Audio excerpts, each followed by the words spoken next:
What is going on, everybody? Welcome back to DSM Pregame Live, Eagles, Niners, NFC title game preview here on DSM Media's YouTube channel. Guys, if you're new to the channel, make sure you head on over to @DSM_media on Twitter, hit that follow button, and then check out the link tree in our bio. It will take you to every social media platform we are available on. I am one half of your host, Dylan Davis. You can find me on Twitter @DylanJD98. To my right, my faithful co-host, Scotty. You can find him as well @ScottyDrowned. In just a few minutes, we will be joined by Dives @Mr. Crockpot TPL from the Paint and the Lines Network to break down the X's and O's and give his predictions for this Eagles-Niners matchup. Man, happy NFC title day. Yes, happy NFC title day. And what a blessing it is for the birds to be here. But I'm juiced up, man. I told you before we hopped on the show, I couldn't even sleep last night. I was up until like 5 a.m. and I just decided to do my notes for the show, even though we're kind of freelancing it anyways because it's just going to be a fun episode. I still just wanted to dive into the numbers and really see what's going on in this game and what's about to happen. So I'm super excited, man, and you can't ask for a bigger opportunity, right? For sure. So before Dobbs gets on, before we give our keys to victory, our predictions, best bets, we'll get into all that. I got to just ask, I know you said you're juiced up. What's your confidence level? Because I'm in a very weird spot. I'm confident, man. The Eagles at the link, Hurts versus Purdy in the trenches. I know San Fran has this vaunted #1 defense. The Eagles defense may be better. They do a lot of things better in terms of pressure, sacks, forcing turnovers, all that different stuff. But I also see a lot of over positivity and confidence. So, for instance, I'm listening to the best show ever on 97.5 The Fanatic the other day. Man, and listen, I love it. But people are calling in talking about 28-10, 28-13. This is a damn good San Francisco 49ers team. Brock Purdy or not Brock Purdy. How are you feeling confidence-wise? It's honestly almost a little too confident, I would say, man, because I have a lot of confidence. Yeah, it's honestly a weird feeling because it almost just feels like that we can't lose to this team, but I know that that's not reality. Like I know the better side of my perspective would say that San Fran has a chance in this game, but to see Brock Purdy come into the link, I think that's where I'm at. That's it. There's a lot of other things that feed into it, but that's the main point for me. To where, why am I so overconfident though? But I don't think it's a problem for me because I know the Eagles aren't going to be overconfident, right? They're going to come out with that dog mindset. But yeah, to answer your question, it almost just feels a little weirdly overconfident. Let me adjust one small thing you just said that I think is the key to why we're all really confident. You said we're not going to lose to this team. I don't think it's that. We're not going to lose to that quarterback. Yeah. I think that's where the confidence spews over.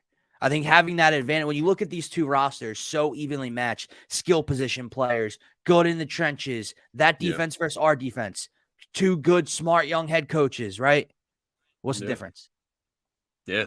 Jalen Hurts. That's so true. Brock Purdy. And Brock Purdy has played really well for the last 7 or 8 weeks. He's won his first 2 playoff games. Congratulations. He's not coming into this link today. Dude, people have been down there since 4 o'clock in the morning. They're tailgating the tailgate. Okay. See, and I think that's the other side of it is that San Fran fans have also just disrespected the hell out of the city to where I don't know how we don't come out here and punch San Fran in the mouth, but I think the other side of it, you're spot on with the quarterback and basically that being the main reason, right? Why I feel this game is ours to take and Jalen Hurts is ready to get this W in this championship game. But on the other side of it, I think something that has kind of just gotten glossed over is, everybody talks about the Eagles and their run defense. I think they finished the season at 16th in the NFL against the run. The San Francisco 49ers finished 20th in passing defense. Mm-hmm. They're a bottom half pass defense in the NFL. Now, I know that there's a lot of things that can be fed into that. They've won 12 straight games. They may be playing with the lead a lot of the time to where, teams are having to pass the ball against them a lot more.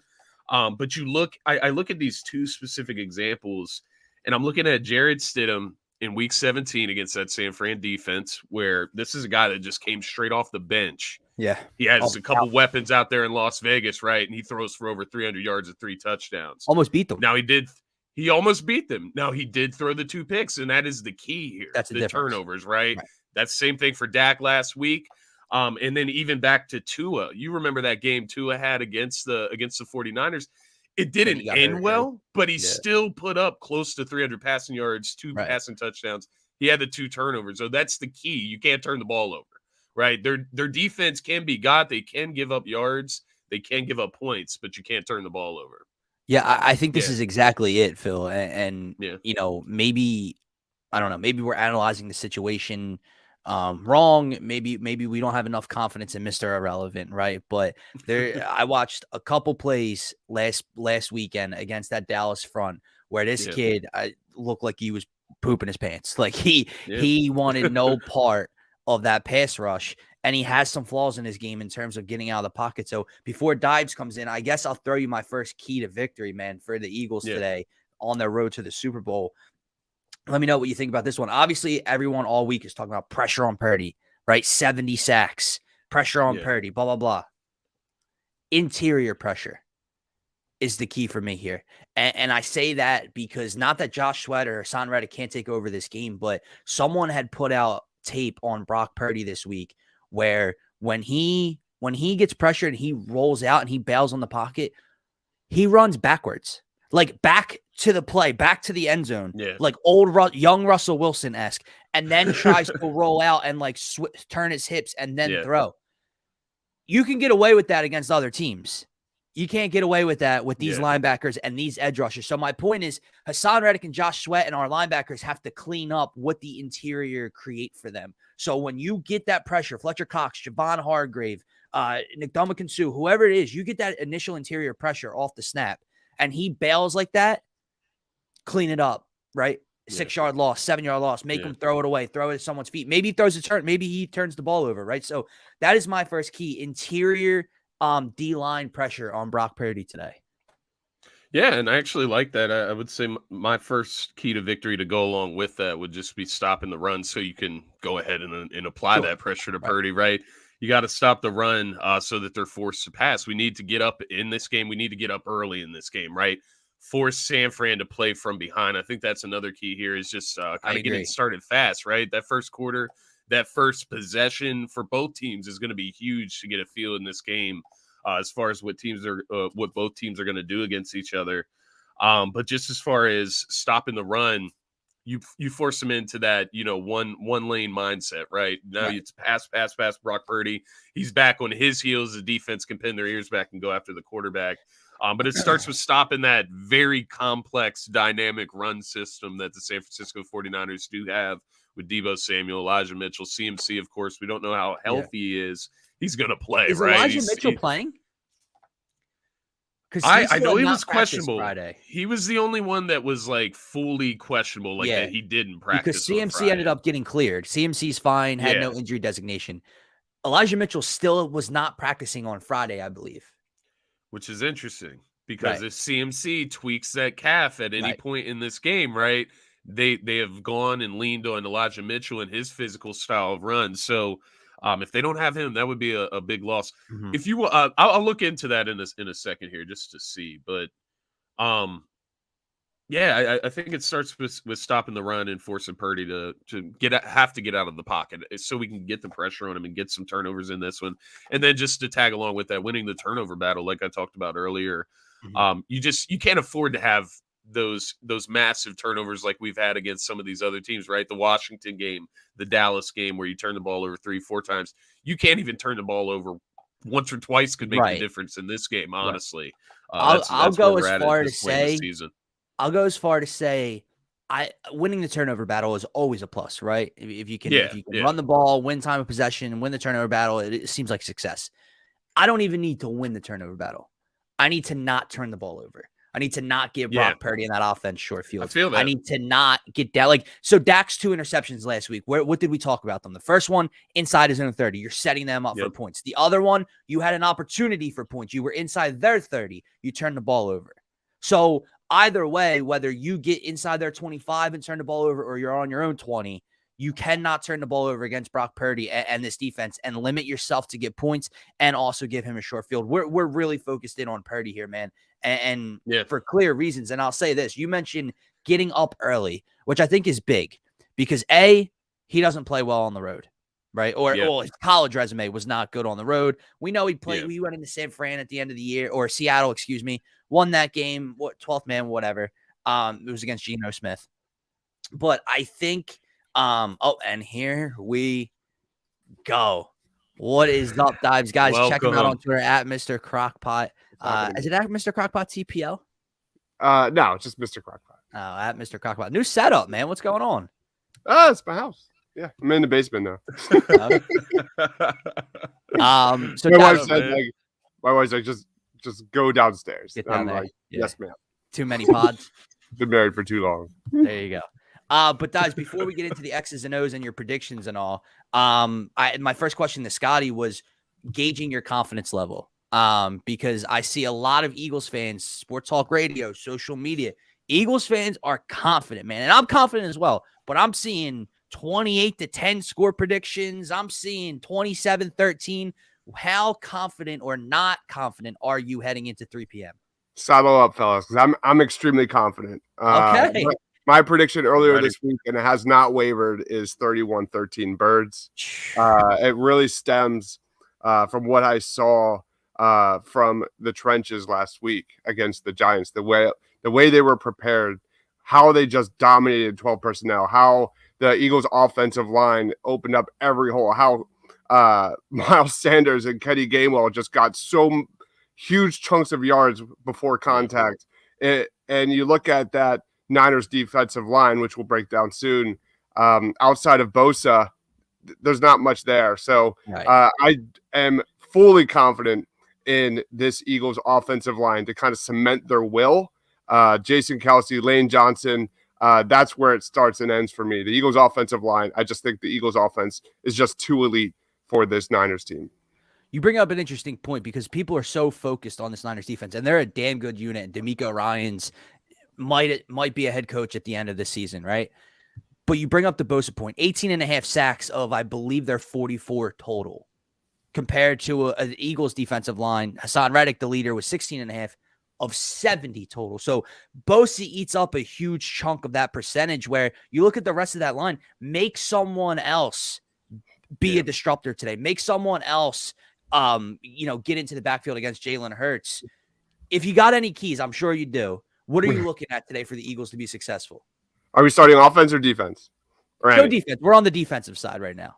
I mean, for me, when it comes to the Eagles defense, it's taking out the middle area of the field against Brock Purdy.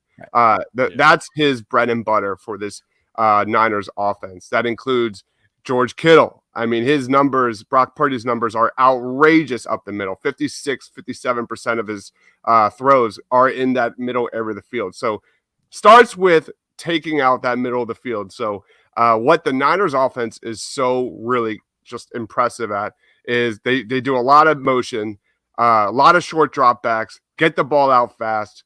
And the Eagles defense is going to be tested. I'm looking at TJ Edwards, Kaiser White, Reed Blankenship, Avante, if he plays, I don't know how many snaps he's going to get. Right. Chauncey Gardner-Johnson playing in the slot. That starts there because George Kittle obviously is terrific. The Niners love to get him isolated against mismatches. When they do, 10-plus yards per catch. Just insane stats. Kittle is outrageously good. So that's where I start there. Then it's pretty obvious for me is, the Eagles getting home with a 4-man rush as they've done all season long. You look at, Trent Williams, sensational left tackle for the Niners, but Mike McGlinchey, I think this screams a huge Hassan Reddick game as he has been dominant, literally defensive player of the year dominant for the Eagles over the last few weeks. And I got to look at, Brandon Graham and Hassan Reddick just tearing up this Niners offensive line in that mismatch. I mean, this is going to be a different animal, a different beast that Brock Purdy has ever experienced. You look at the Cowboys and they're good, but they're not they're not nearly as good as this Eagles pass rush. You talk about Nick Bosa and how good he is, and you nailed it. After him, who do they have? Right. That's not the case with the Eagles. They can hit you in so many different levels, and this is going to be a lot of fun. And that's kind of why I'm so confident. And I look at the 12th man here too with the Eagles fans, man. That the defense, the fans, they're going to be rocking. It also comes down to third down conversions. Brock Purdy's numbers on third down are outrageous. There has also been a lot of drop interceptions as well. I just don't see that happening against Jonathan Gannon. This screams like a Jonathan Gannon game. I look at this game and all the Jonathan Gannon haters that have been all throughout this season, don't watch this one because I think this is what they're going to make Brock Purdy look silly. So a few things for you, Scott, and I'll throw this to you as well, Scotty. Eagles fans are tailgating the tailgate, so that crowd, that atmosphere is going to be ridiculous down there today. You mentioned the Eagles pass rush versus Trent Williams and that San Fran offensive line. Correct me if I'm wrong. I believe they're not great in pass protection. They are not great back on their heels protecting Brock Purdy. His time before pressure is one of the lowest in the league. And then secondly, you talk about the middle of the field, George Kittle. I know you said Avonte Maddox, he should be back today. Hopefully he's a full go. What do you do with CGJ? I want to throw this to both of you because he's such an X factor today for me, but San Fran statistically does not take shots down the field. So he's been great, led the league or tied for the league lead in interceptions, even with all that time missed.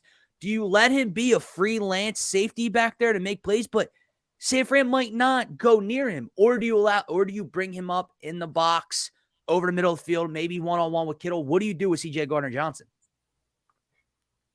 Go ahead, Dubs. I think I would play him in the box. I think that's also his bread and butter. I think playing the slot, I mean, he's one of the best in the game. Don't take that away from him. I know he's played a lot of snaps at safety this year, but this is what the Niners want to do. And I kind of talked about finding mismatches for George Kittle. They're also excellent at doing that with Deebo Samuel, man. That's what they do.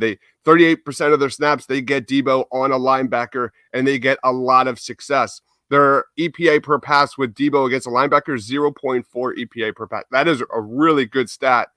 So what this Niners defense is find those mismatches, exploit them, and get yards after the catch. The Niners are 5th best in yards after the catch in the league.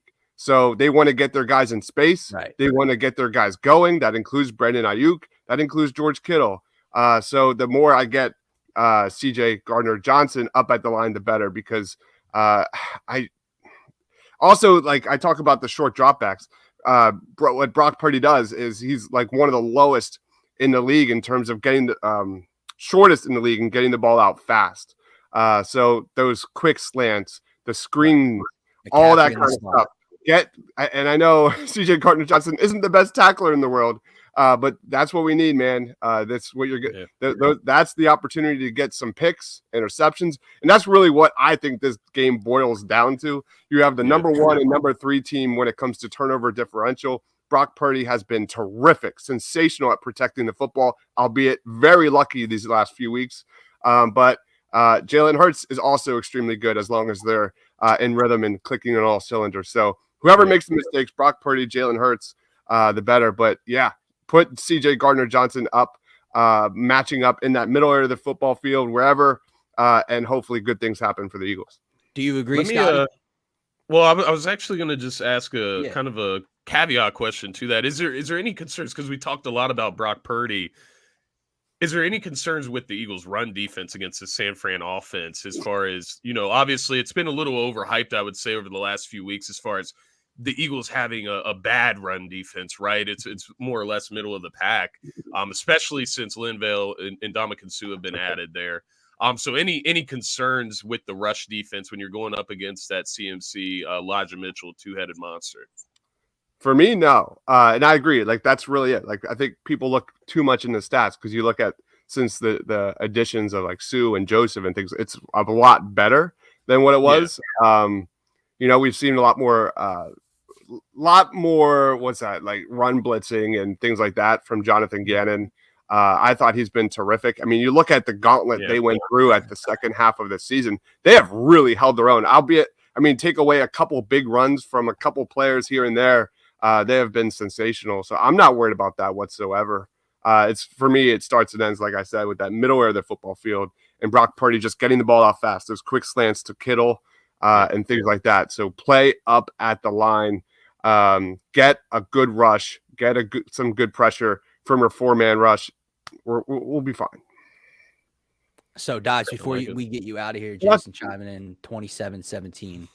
I think, that's what the Eagles have struggled with. If you look back at the history of this season and when they do struggle, it's when teams are able to kind of cement their will on the line. I think their 3 losses, all 3 losses had teams running the ball 30 times or more. Time of possession. You look at those offenses. That's kind of what Gannon wants you to do. And it's really hard as an offense to execute those things. And what I mean by that are like those 10 to 15 play drives, right? Mistake-free football where you're just getting the ball out fast, getting 3 to 4 yard chunks here and there. Don't kind of have any penalties. Don't make any mistakes. The Niners could absolutely be that team, no question. But that's been the Achilles heel of the Eagles when they have lost. To be fair to Scotty's point, that's kind of something to look out for. Right. Yeah. Score prediction. Who do you got today? Obviously, you said 31-13. I believe that's what you're rolling with. Yeah, absolutely. I think what the Niners defense wants to do is clear the middle of the field. And I think this screams a Dallas Goedert game. He was a mismatch, big-time mismatch for the New York Giants, and I think we're going to see that a lot today.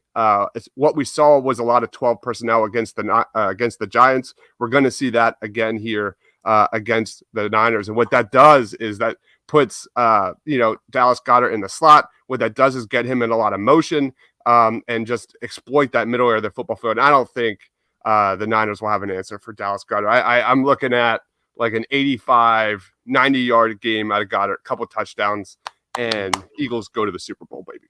Hell yes. Dibes, I saw your tweet. Is it time for a drink yet? I'm this close, man. My anxiety, I'm like pacing. I've got scalloped potatoes with sausage in the oven. There you go. Nice. I've got some pigs in a blanket, little hot dogs, like croissant rolls in the works. So what a day, fellas, man. Thanks for having me. I'm with you, man. I was up until 5 a.m. I couldn't sleep last night. I couldn't sleep. I was telling Dylan, man, I'm just too hyped for this game. It's a hell of a matchup. It's time for the Birds to prove themselves, right? This is our stage right now. They've set the stage perfectly for us, and we got to take advantage, man. I'm excited. Absolutely, man. Just enjoy it, fellas. I cleared my schedule. I'm not doing any other shows today. We're getting this out of the way. I'm having some drinks, some food, gonna watch it with my daughter, and we're just gonna have a little Eagles party. I'm not working today. This is all about the Eagles and celebrating this game because I feel get the Eagles so confident. I'm so confident. Yes, sir. Guys, check him out on Twitter at Mr. Crockpot. Thank you, man. Appreciate you. We'll talk to you soon. Thanks for joining us, man. Yeah. Jason saying this team is so good, we need to embrace how great this is. And this is a key thing. This is a key thing. Appreciate it. We in Philadelphia, I don't mean the Negadelphia normal stuff. Yeah. I don't think we understand nor appreciate greatness like we should. For instance, Scotty, Joel Embiid dropped 47 and 18 and took it to the back-to-back MVP yesterday at the Wells Fargo Center. He's averaging 34. That's greatness. Like, we might look back at Joel Embiid in a couple of years when his time in Philadelphia is up, when his career's over, and look back and say, oh my God, he was the greatest Sixer to ever lace them up. But we don't realize it. We complain and we nag. This Eagles team, they're great, dude. They're not just good, they're great. Yeah, and I would even take it a step further and just think about this. Yeah, I'm sorry, Terry, not today. Not today. No, and I saw the Brandon Ayuk. I've been seeing 49ers fan call him like the Eagles' father. I mean, come on.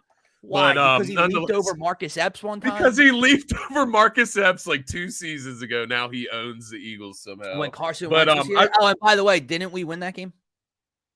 We did. Yeah, we did. Yeah, that was not Thursday last Night Football, season. I believe. We did or something. But I'll take your point even further as far as just appreciating this run, where the Eagles are at, what they've been able to do, the legendary season that they've had, right? And not only that, this team, right? There's a ton of free agents. We don't know who the Eagles are going to be able to bring back, who's going to go get more money elsewhere, who we just can't afford to bring back, right? But then on top of that, you take it one step further. There's guys like Jason Kelce.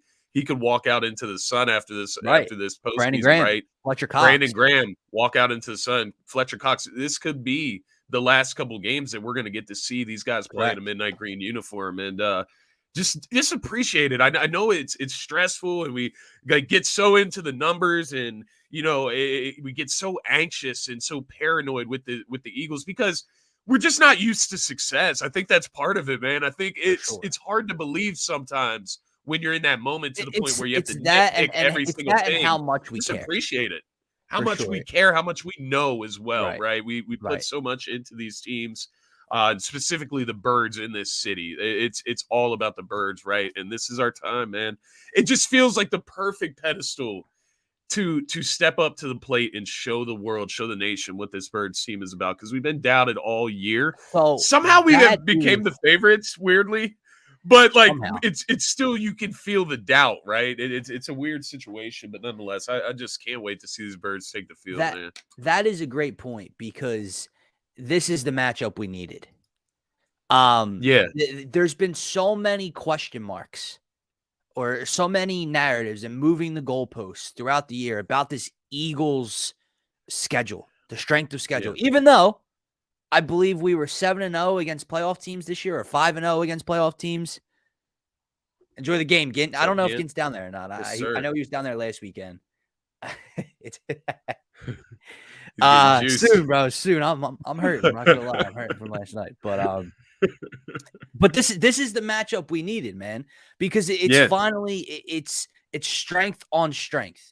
It's number one defense versus number two defense, number one offense versus number one defense, right? So this is the time for the Eagles to step up and actually show that they are the class of the NFL for this season, and exactly be the class. Be the class of the NFL today, dude. I'm trying to get through the show. I really am. I have so much written down here that I'm trying to get to. Another thing I'm looking at today, man. I know you and I discussed it earlier in the week when we broke down the San Fran Dallas game. Dives came on here and explained, and you talked about San Fran's run defense and how they're vulnerable in the pass game, right? Yeah. Reversely, you look at their offense. They're not good in pass. Well, they're not bad in pass protection, but they're not great in pass protection, right? They don't take shots down the field. You want to run the ball. I don't know if I trust Kyle Shanahan. Not obviously we're going against him. Not that I need to trust him, but I don't know if Kyle Shanahan, if he's so great, if he's boy genius, Scotty, where's the hardware? Where's the where's the awards? Where's the trophies? Where's the rings? He's been in the league for over a decade, I think. If he's so great, why does he always come up short? And I think he does it again today.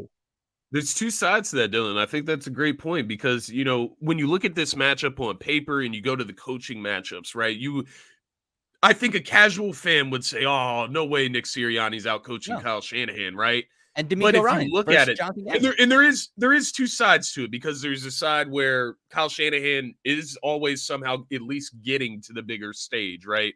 The NFC Championship games, the Super Bowl before. So he gets there. But then the other side of that is he has not been able to seal the deal and close it out late, right? He hasn't been able to come up big in the biggest moments. So I think there's two sides to that. But I think if you look at it from that standpoint, he was part of that collapse, right? Atlanta, right? He was the offensive coordinator. That Atlanta collapse in the Super Bowl. We've seen him melt down. We saw it last week. What was the end of the game there? They gave Dallas an opportunity to win that game late, even with everything that happened. Multiple opportunities. He's just lucky Mike McCarthy was across from him. That is a great point. How do we feel about AJ Brown, Smitty? I know Dives, he talked about Goddard, and how he's going to have a big day. And I kind of felt that too. I think that Goddard has kind of received a little bit of disrespect on the other side as far as being compared to Kittle. I think people don't realize how close they really are. I'm not going to say that Goddard is better than Kittle. I'm not saying that. They are in the same class though. Yeah, they're in the same class. So I think that's part of it. But AJ Brown, obviously, 22 receiving yards last week, only three receptions, I believe. What do you expect from him today? Should we expect a big AJ Brown day? I do, man. I do. And we're going to get to him as part of our best bets. But for me, he's the X factor on offense. And we know it's not pandering. So I don't mean it from this. You know how we joke around about Sirianni getting Boston Scott the ball against the Giants. Yeah. And it's almost like, it's like forcing. It's not that. But you've seen week to week this year, someone step up each and every week. And when week one, Smitty didn't have a catch. Yeah. A week later, and everyone was panicking. Oh God, I hope this isn't the AJ Brown show all year. Hope we don't ruin Smitty next week, right? Same thing here. I think Sirianni's going to draw things up. I think he's going to get the ball in AJ Brown's hands, and that's where they're vulnerable. Down the field, outside the numbers, that big body, strong hand can go up and get the ball, win one-on-ones. Hell, can win one-on-twos at times. He's Jalen's boy. He's his comfort zone at times. Security blanket. That's who I think steps up today. The Goddard pick is interesting because he is very good. San Fran's linebackers are very good, and Fred Warner might be the best in the game, and they can cover too. So the Goddard pick, while I love it from Dibes, he stepped up last week. San Fran's strength would probably be their linebackers more so than their corners, but maybe he gets lined up against safeties. I don't know what's going to happen. I think Brown is the X factor. I think the 49ers, where that comes into play, and this could be totally wrong. Maybe the linebackers can cover Dallas Goedert. They've done well, right? They're great in coverage. Fred Warner specifically. Maybe they fool themselves into thinking they can throw Fred Warner on Goddard, and maybe that is a mismatch that we just don't even know yet, right? We don't know. But what I would say with the A.J. Brown situation, because I do agree with you, I think he has a big day. I'm not saying that Goddard won't. I think that at the end of the day, the Eagles offense is going to have to do some things through the air. So multiple guys are going to have to be involved. We talked earlier this week, I believe it was on the recap show, kind of about how San Fran gives up. I think it's the don't hold me to this. I know it's in the top three most yards given up to wide receiver twos. So obviously that would be Smitty. But then when you look at the numbers, yes, overall in the whole season, that is true. But Tyreek Hill, DK Metcalf, CeeDee Lamb, Devontae Adams, Juju Smith-Schuster are just a few of the names of receivers that have gone over 100 yards receiving in a given game against the San Francisco 49ers. So it's not to say everybody's been talking about Charvarius Ward and he can be put on AJ Brown. Like he's not a stopper. Like he's not like a top 5 corner. Yeah. You know what I mean? That's what it takes to stop guys like AJ Brown and Devontae Smith. So that's kind of the stuff that's not getting talked about this week. It's kind of weird to me that just gets glossed over. It's like we've been talking about. It's like analysts come and they look at all the ways that the Eagles can lose. And I think that speaks to how good the Eagles are when you have to address it from that perspective. When you're that's trying, just what it's been all season. When you're trying to, what's the word I'm looking for? When you're trying to make yourself believe this is how they're going to lose. Yeah. When you're trying to put you're trying to convince. I don't know why I was having a brain fart there. That's exactly when you're trying to convince yourself or trying to convince others with numbers and listen, we're talking about numbers and statistics about why they can win. When you're trying to use it about we're not coming on here and saying this is why San Fran will lose. I'm making a case this is why the Eagles can use that to win. Whereas people are coming out, this is why the Eagles will lose or can lose, right? So when you're trying to convince yourself from that standpoint, that's where you lose me. A few more things before we get into predictions, man. We talked a lot about Brock Purdy, turning him over in pressure, right? Rattling his cage. No short fields. Make him go 80, 70, 75 yards time and time. Make him go 92 yards. You know what I mean? Make him go the length of this field. Those 10 to 15 play Dives was discussing. Make him pick apart this defense.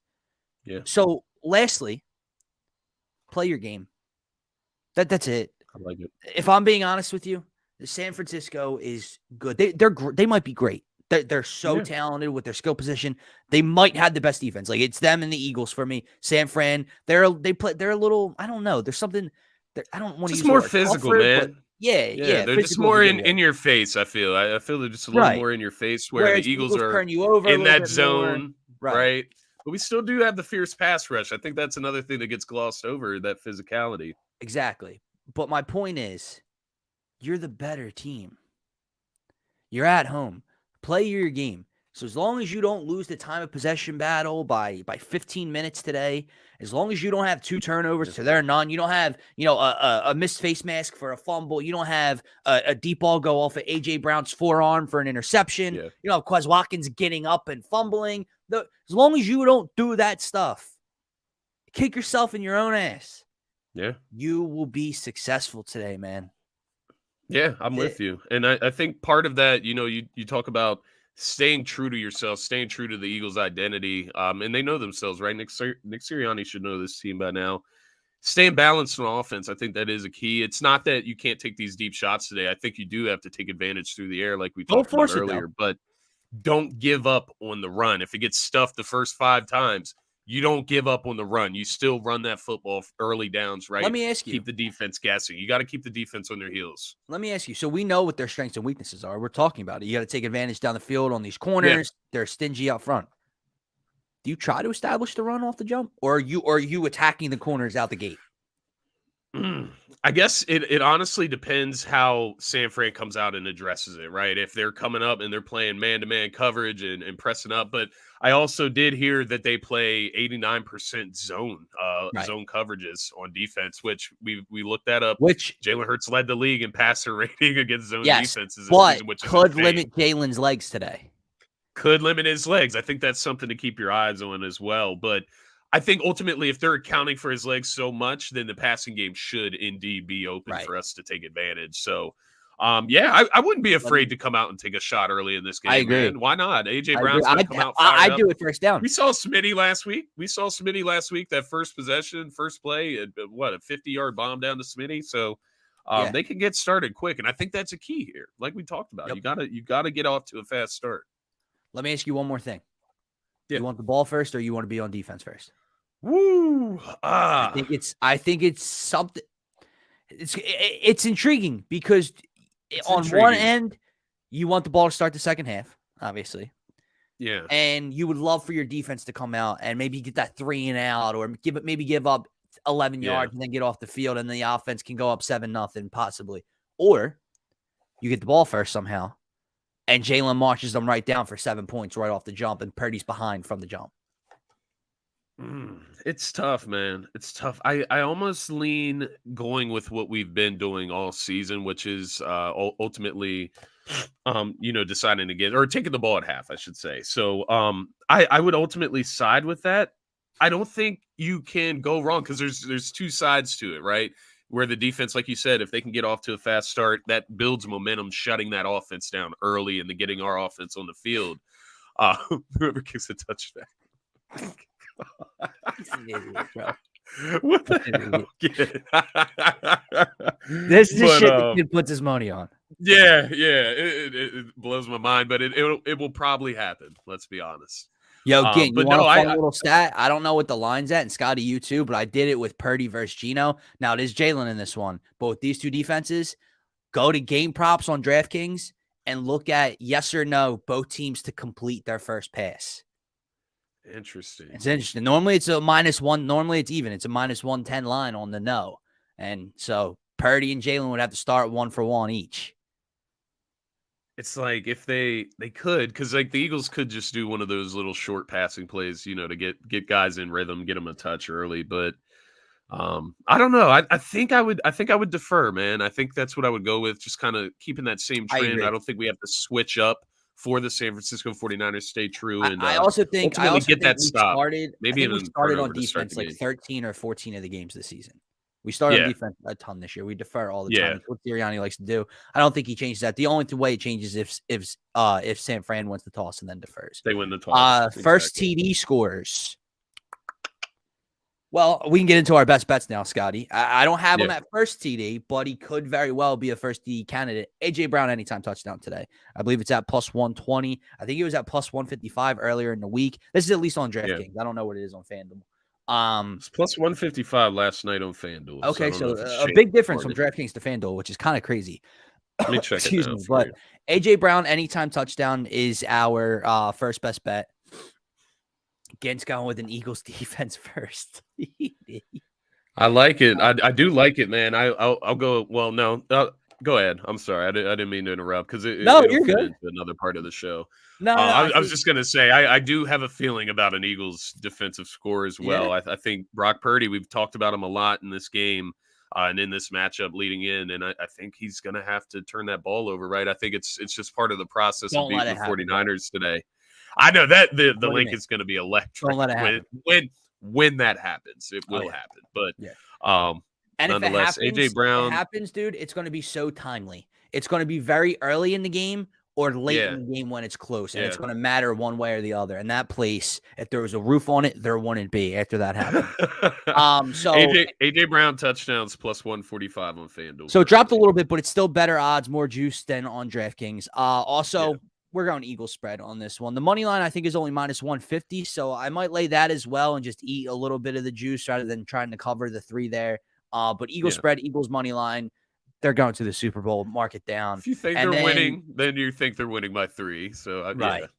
And then we're going Jalen Hurts over 1.5 passing touchdowns. We talked all show about the strengths and weaknesses of the San Francisco 49ers defense. I don't know if the Eagles are going to have a lot of success, especially in the red zone on the ground. So I'm going with him to throw it through the air. 2+ passing touchdowns for I like it. For Jalen Hurts. First of all, and I want to address this. Well, I see Joel's in your screen, so I don't know if he's just joking and he's an Eagles fan or if he's actually saying it. But I want to address what San Francisco fans are doing. History has a way of repeating itself, Scotty. When you come into the city, you might not want to touch the Rocky statue. Ask the Vikings how that went. I think the Giants fans messed around with it last week. Ask them how that went. And then this. They're calling it Brocky. They even remade the cover of Rocky with a picture of Brock Purdy and called it Brocky. Now, listen, you want to put a T-shirt, a jersey on the Rocky statue, that's one thing. What are you walking into? What do you do? You're doing it to yourself. You're setting yourself up to just be ridiculed and made fun of for the next year's time. Because if you do everything you're doing and then walk in here and get beat 38-7, don't talk to me. You have next year, don't talk to me, okay? So with that said, Scotty, we went over best bets, keys to victory, X factors, coaching staff, game plans, all of it. What is your score prediction? Are the Philadelphia Eagles getting back to the Super Bowl? Yeah, ultimately, I told you I'm overly confident in this game, and I honestly take it on the chin. I don't see any fault in that because, like I said, I think there's been enough bulletin board material that's been built up over this season that even with the Eagles being 2.5-point favorites at home, that's not enough. That's still a dog, right? You still come in with that dog mentality. It's not an underdog mentality, but you still want that line to be a little bit more respectable because, as we know, should at least be 3 points, right? If they're playing at the link. So 2.5 is a little disrespectful. And I think the Eagles are going to come out, and this is going to be a statement game. You heard what Dives' score prediction was.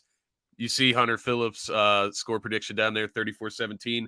I'm kind of riding that wave, man. I feel a 34-20 win for the Eagles. It'll be a little bit more widespread, honestly, throughout most of the game. I think the 49ers will get a late score to make it a little more respectable. But, Dylan, I just – it could end up being a one-score game. I'm not saying that the 49ers can't. I just feel like this Eagles team, they're going to be coming out with some fire today. And it's not going to be good for the San Francisco 49ers with Brock Purdy. If they had Jimmy G today, I think it's just a different game. It's a different feel. Jimmy G's been in that experience before, but he's also lost in big moments too. So I don't know that it would feel that different. But Brock Purdy, the main thing here is like we cannot let this guy come into the link and beat us. It just cannot happen. Can't. Listen. So I do have the Eagles coming out, getting a victory. I have it by a fairly wide margin given the matchup. But I think that's just because the Eagles, you look at it, it's been in front of us all season, Dylan. This is the best team in football. This is the most well put together roster in football. They could come out and lose this game today. But it wouldn't be the 49ers beating the Eagles. It would be the Eagles turning the ball over and beating themselves like they have done in all of their losses this season, because they are that good, man. On every single, you go down the roster, every single level of the roster, they are that good. They have the best roster in the NFL. And I think they put it on the forefront today. I think when they come out focused, they are the better team. When they come out and have their mind on the prize, they're going to be the better team. So I got the Birds here, man. Listen, Niners fans, San Francisco organization, we're doing you a favor today. And what I mean by that, we're saving you all the offseason controversy, fair or foul, that will be had if the Niners should stick with Brock Purdy. We're saving that today, because when he comes in here, what's that saying, Scotty? If you can't run with the big dogs, stay on the porch. Brock Purdy has no idea what he's walking into today. None. He can be as calm, cool, and collected, Mr. Irrelevant, last pick in the draft, like he's all good. As soon as that crowd gets going, as soon as that clock starts winding down, and as soon as Josh Sweat and Hassan Reddick are coming around the corners, and Javon Hargrave staring him in the face and puts him on his ass or back the first time, it's going to settle in. It's going to hit him. Eagles are going to win today. I think the offense is able to move the ball. So many people are going 30+. I hope so, because if they could put 30+ on this defense, my God, they're winning the Super Bowl. I'm going to go 27 sticking out to me. I'm going to go 27-17. Eagles take care of business today and beat the San Francisco 49ers and punch their ticket back to the Super Bowl. I like it. Is it I love it. Oh, is it I 3 love o'clock? it. I love it. Is it 3 o'clock? Oh man, it's not here soon enough. We need drinks now. Yes, sir. It's With that said, get us settled. With CGJ interception though today. Oh, CGJ interception. We I don't know if I want to lean. I don't know if I lean him or Slay, dude. I feel you. It's pick your point. It's hard to say, right? I called my shot with Slay last week. It ended up being Bradbury. Slay, dude, he's helping out making the banana pudding, right? He's taking over all that. He's talking about he wrote that article. What was it? The Players Tribune, that you were talking about last week. It's him or CGJ. One of them is making a big play. Yeah. I do love the idea of press coverage. CGJ down in the box, in the slot. San Fran does not push the ball down the field. There's no reason to have him as a free safety back there wandering around, waiting for something that's not coming. Go let him be a playmaker up front. I think Nick Sirianni, Shane Steichen, Jonathan Gannon all have a day. Eagles win, get back to the Super Bowl versus who, Scotty? Who's your prediction for the other game?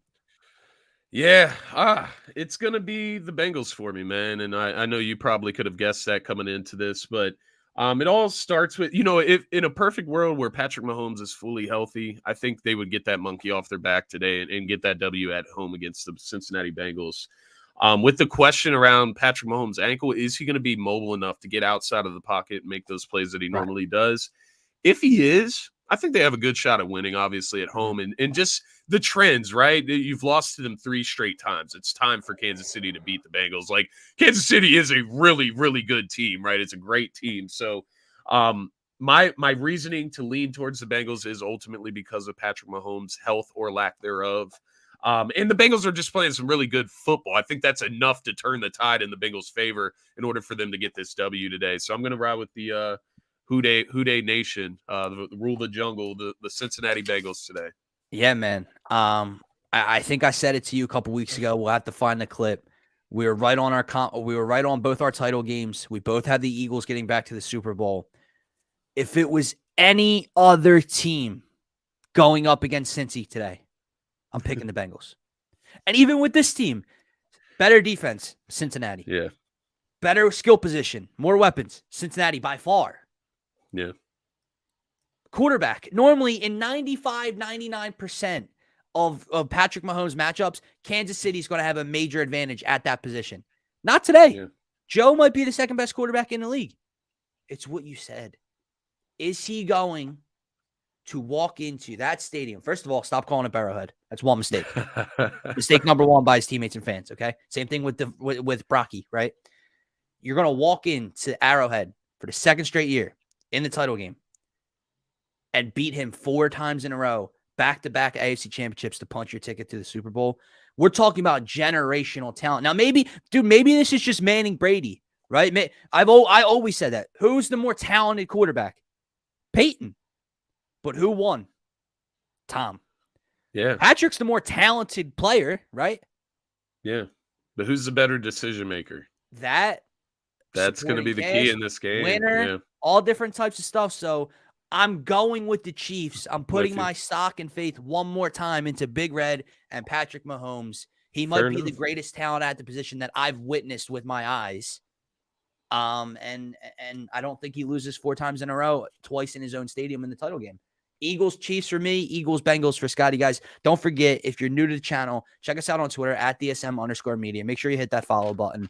The link tree in our bio takes you to every social media platform. We're available on IG, TikTok, Facebook, Twitch. We're all over the place. But if you want to be interactive with all the shows just like today, make sure you are subscribed to the YouTube channel. That's where all of our exclusive DSM pregame live shows are streamed on, as well as Turf Talk, Faithful Fanatics, Trending in the AM, Fairway to Heaven. All of our shows here on DSM Media. It's the best place to get your thoughts, comments, and questions pulled up and to get interactive. Yes, sir. Scotty, one last time. Hopefully, until 2 weeks from now. Go Birds. Go Birds. One-on-one. Love it.